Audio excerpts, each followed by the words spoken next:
পীর দয়াময় প্রভু দেখে সত্যনারায়ণ ফকিরের বেশে তার দীরা দর্শন। নিজে কয় নারায়ণ শোনো মহাশয়, কি কারণে কাঁদো তুমি বসিয়া হেতায়? দ্বিজ বলে কি হইবে বলিলে তোমায়? ফকির বলিলেন দ্বিজ ক্ষতি কি বাতায়? দ্বিজ বলে নিত্য আমি ভিক্ষা মেঘে খাই, আজ না পাইন ভিক্ষা দুঃখ ভাবিতাই। ফকির কহিল দ্বিজ দাও নিজ ঘরে, আমার পূজা তব দুঃখ যাবে দূরে। দ্বিজ বলে নিত্য আমি পুজি শিলা নারায়ণ, তা বিনা না করিব স্মেচ্ছ আচরণ। হাসিয়া ফকির বলে শোনো দ্বিজ বর, পুরাণ কোরআন কিছু নাহি মতান্তর। রাম রহিমে যেন নাই ভেদাভেদ, ত্রিজগতে এই দুই জানিয়ে অভেদ। এত বলি নিজ মূর্তি ধরে জগন্নাথ, শঙ্খচক্র গদা পদ্মধারী চারি হাত। মূর্তি হেরি দ্বিজবর করিল ধরণী, করিল প্রচুর স্তব গদ গদ বাণী। দেখিতে দেখিতে পূর্ণ ফকির হইল, দেখি তাহা দ্বিজবর বিস্মিত হইল। ব্রাহ্মণ বলেন প্রভু পুজিব তোমায়, পূজার পদ্ধতি কিংব বল হে আমায়। ফকির বলিল দ্বিজ তব শুনো দ্বিজবর, পূজার পদ্ধতি বলি যথাতপর। বলিতে লাগিল প্রভু ব্রাহ্মণের তরে, গম কিংবা তণ্ডুলে চূর্ণ সভা সেরে। সভা ছাড়া কলা করিও আয়োজন, সভাগণ্ডা গুবাকার পঞ্চাপন। সভাসের চিনি আর গুড় কিংবা ক্ষীর, তাহাতে সন্তুষ্ট হই আমি সত্যপীর।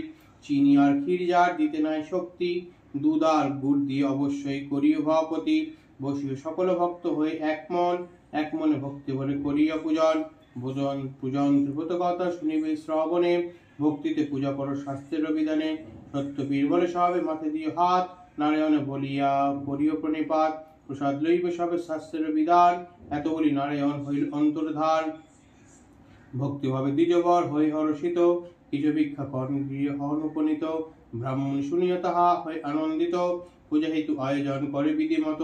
ভক্তিভাবে পূজারে দ্বিজ নারায়ণ পদ, প্রভুর কৃপায় দ্বিজ লভিল সম্পদ। কাঠুরিয়াগণ সবে বিস্ময় মানিল, ভক্তিভারে ব্রাহ্মণের জিজ্ঞাসা করিল। ব্রাহ্মণ তাদের বলে বিধান সমস্ত, কাঠুরিয়া পুজিবারে হইল বড় ব্যস্ত। নিজে কইল তার বিধি সহকারে, দুঃখ দূর হইল হইল আনন্দ ঘরে ঘরে। অতঃপর সদানন্দ সাধু একজন, কাঠুরের সম্পদ দেখে হইরিষ্ট মন। জিজ্ঞাসিয়া সব কথা জানিতে পারিল, শুনি সাধুর মনে ভক্তি উপজিল।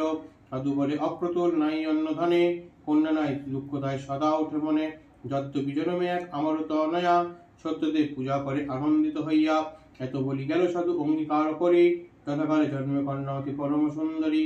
সত্যনারায়ণ পূজা সে সাধু ভুলিল, যথাকালে কন্যাটির বিবাহ যে দিল। অতঃপর সাজাইল সপ্তমধুকর, জামাতা সহিত সাধু চলিল সত্তর। দক্ষিণ পাটুনি রাজা নাম কলানিধি, সেই রাজ্যে সদাগর মিলাইলা বিধি। রাজা সম্বাসিয়া তাকে তরণী চাপিয়া, প্রমাদ ঘটল তার সিন্নি নাই দিয়া। রাজার ভান্ডার মাঝে ধনাদি যা ছিল, রাত্রিতে আসিয়া সাধুর তরিপূর্ণ হলো। ফল পেয়ে রাজা